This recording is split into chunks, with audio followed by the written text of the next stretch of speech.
Starts ending with ఈ. Hi పిల్లలు, ఈ 3 పదాలను చూడండి. ఆ పదాలు BAKE, TUBE మరియు BONE.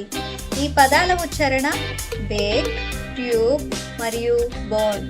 మనం నేర్చుకున్న పద్ధతి ప్రకారం BAKE యొక్క ఉచ్చారణ బేకే కావాలి, TUBE యొక్క ఉచ్చారణ కావాలి టబే, మరియు BONE యొక్క ఉచ్చారణ బోనే కావాలి.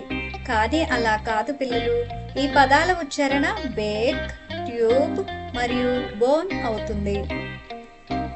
పిల్లలు, మీరు గమనిస్తే ఈ పదాలన్నీ అక్షరం ఈతో ముగుస్తున్నాయి. అందువల్ల ఈ పదాలను చదివే పద్ధతి కాస్త భిన్నంగా ఉంటుంది. గమనించండి, ఈతో ముగిసే పదాలను చదివే పద్ధతి కాస్త భిన్నంగా ఉంటుంది. మరియు ఆ పద్ధతి మనం ఈ వీడియోలో నేర్చుకోబోతున్నాం. పిల్లలు, ఈ అక్షరం ముగిసే చాలా పదాలను చదివే పద్ధతి 2గా విభజించబడింది. మొదటి భాగం మనం ఈ గురించి మరచిపోవాలి. గమనించండి, మొదటి స్టెప్ మనం ఈ గురించి మరచిపోవాలి మరియు రెండవ స్టెప్ మనం ఈ కంటే ముందుగా వచ్చే ఓవల్ యొక్క పేరు తీసుకోవాలి. శబ్దం కాదు, పేరును తీసుకోవాలి. పదండి ఒక ఉదాహరణ చూద్దాం. BAKE.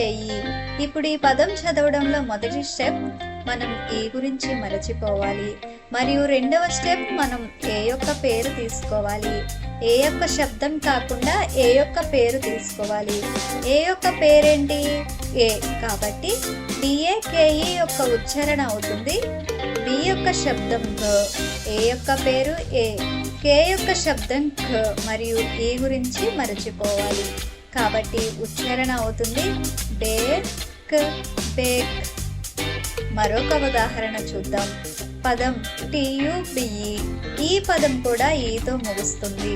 కాబట్టి మొదటి స్టెప్ మనం ఏ గురించి మరచిపోవాలి మరియు రెండవ స్టెప్ యు యొక్క పేరు తీసుకోవాలి. శబ్దం కాదు, పేరు. యు యొక్క పేరు యు.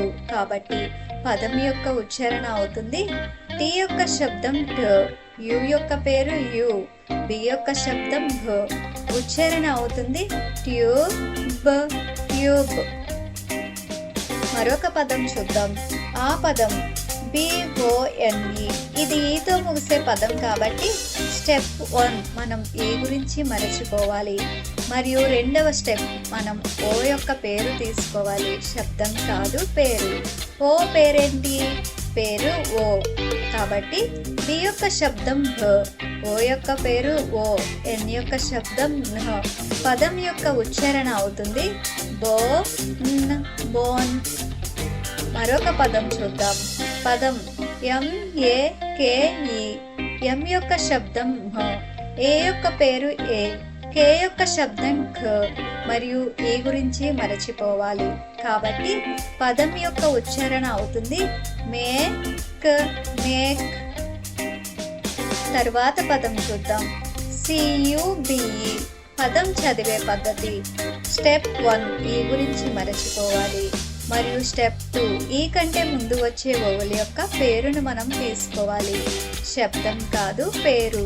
కాబట్టి C యొక్క శబ్దం ఘ, యు యొక్క పేరు యు, B యొక్క శబ్దం భ. పదం యొక్క ఉచ్చారణ అవుతుంది క్యూబ్, క్యూబ్. తర్వాత పదం చూద్దాం. పదం HOME. ఈ పదంలో కూడా మొదటి స్టెప్ మనం ఈ గురించి మరచిపోవాలి మరియు ఓ యొక్క పేరు తీసుకోవాలి. శబ్దం కాదు, పేరు. కాబట్టి HOME యొక్క ఉచ్చారణ అవుతుంది H యొక్క శబ్దం హ, ఓ యొక్క పేరు ఓ, M యొక్క శబ్దం మ. పదం యొక్క ఉచ్చారణ అవుతుంది హోమ్, హోమ్. పదండి మిత్రులారా, ఈ వీడియో మరోసారి చూద్దాం మరియు ఈతో ముగిసే పదాలను చదివే పద్ధతి నేర్చుకుందాం.